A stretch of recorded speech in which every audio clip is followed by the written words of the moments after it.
राय star और उसकी family सुबह तक गहरी नींद में सो रहे थे। फिर थोड़ी देर बाद सबसे पहले राय स्टार खुद उठा और बिस्तर से नीचे उतरकर अपने पापा को भी जगाने लगा। राय स्टार के पापा उठ गए। राय स्टार ने पापा से कहा, चलो पापा अब उठ जाओ, तुम्हें ऑफिस और मुझे स्कूल जाना है। पापा भी बिस्तर से नीचे उतरकर कमरे के बाहर जाने लगे। राय स्टार भी उनके पीछे जाने लगा। फिर दोनों बाथरूम के अंदर आकर शावर के नीचे गरम गरम पानी से नहाए। नहाने के बाद राय स्टार और पापा कपड़े बदलने के लिए ड्रॉवर के पास गए और झट से कपड़े पहन लिए। पापा ने ऑफिस का कोट पैंट पहना था और राय स्टार ने स्कूल यूनिफॉर्म पहनी थी। दूसरी तरफ राय स्टार की मम्मी किचन के अंदर दोनों के लिए ब्रेकफास्ट बना रही थी। उन्होंने नाश्ता बनाकर टेबल पर परोस दिया। उसके बाद दोनों उसे बड़े मजे से खाने लगे। मम्मी ने कहा, खाओ, मजे से खाओ, आज मैंने तुम्हारा फेवरेट पिज्जा बर्गर बनाया है। खाना खत्म होने के बाद दोनों मम्मी को टाटा बाय बाय करके जाने लगे।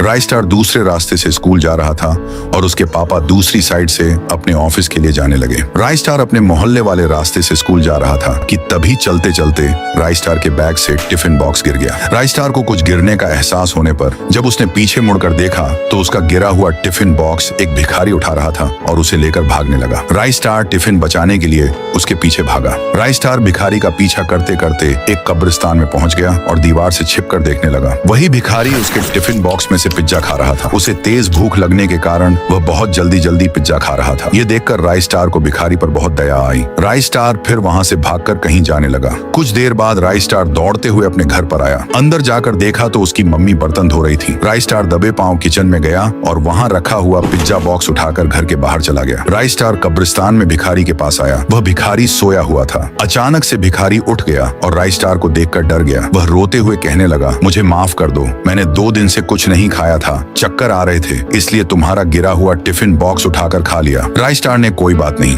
बोलते हुए घर से लाया हुआ पिज्जा बॉक्स उसे दे दिया।